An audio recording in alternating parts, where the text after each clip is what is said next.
গণবাংলা উচ্চ বিদ্যালয় নবম শ্রেণীর শিক্ষার্থীবৃন্দ, বাংলা বিষয়ের অনলাইন ক্লাসে তোমাদের স্বাগতম। শিক্ষক পরিচিতি। মোহাম্মদ মহসিন মিয়া, সিনিয়র শিক্ষক, গণবাংলা উচ্চ বিদ্যালয়, আতলাপুর, নারায়ণগঞ্জ।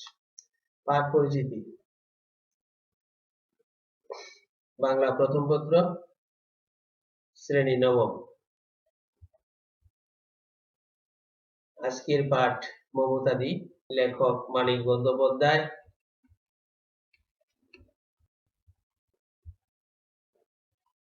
মানিক বন্দ্যোপাধ্যায় 1908 সালে বিহার সাঁওতাল পরগনায় জন্মগ্রহণ করেন। বন্ধুদের সাথে অতসী মামি গল্পটি প্রকাশিত হয়। 21 বিখ্যাত কাব্য গ্রন্থ এবং দিবারাত্র প্রকাশিত হয়। কথা সাহিত্য পদ্মা নদীর মাঝি, পুতুল নাচের ইতিকথা। উপন্যাস হলো 50টিরও অধিক রচনা করেন। তার উল্লেখযোগ্য হলো জননী, চিহ্ন, শহরতলী, অহিংস, চতুষ্কোণ। মানিক বন্দ্যোপাধ্যায় 3রা ডিসেম্বর 1956 সালে মৃত্যুবরণ করেন। শিখন পথ। জাতি, ধর্ম, বর্ণ, গোত্র নির্বিশেষে সকল মানুষের প্রতি মমতা ও প্রীতির মনোভাব প্রদর্শনের গুরুত্ব ব্যক্ত করতে পারবে। নারী ও নারীর কর্ম ও জীবিকার প্রতি শ্রদ্ধার মনোভাব প্রকাশ করতে পারবে।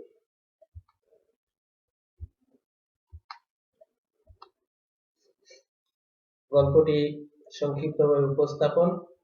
শীতের সকাল, রোদে বসে আমি স্কুলের পড়া পড়ছি। মা কাছে বসে ফুলকপি কুটছেন। সে এসেই বলল, আপনার রান্নার জন্য লোক রাখবেন? আমি ছোট ছেলে মেয়েও রাখবো।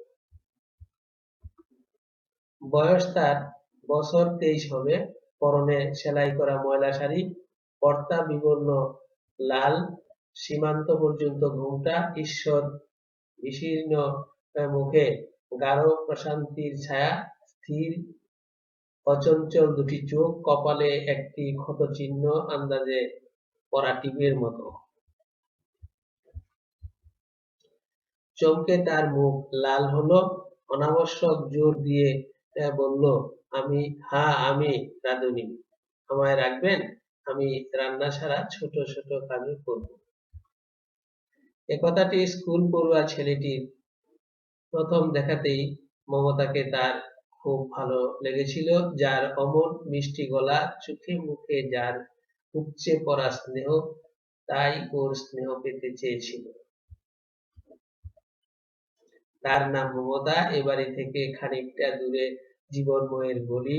গলির ভিতরে 27 নম্বর বাড়ির এক তালায় সে থাকে। তার স্বামী আছে আর একটি ছেলে আছে।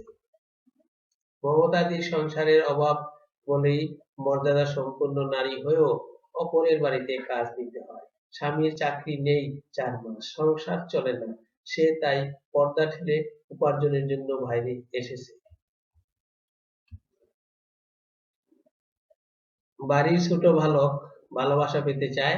সে তার সাথে কথা কইবার জন্য ছটফট করছে। 2বার খাবার জল চাইলো, 4-5 বার রান্নাঘরে গিয়ে দাঁড়ালো, কিন্তু কিছুতেই ভালোবাসা না পেয়ে রাগ করল। মূল্যায়ন। লেখকের জন্ম কখন? লেখকের পৈতৃক বাড়ি কোথায়? মমতাদির বয়স কত ছিল?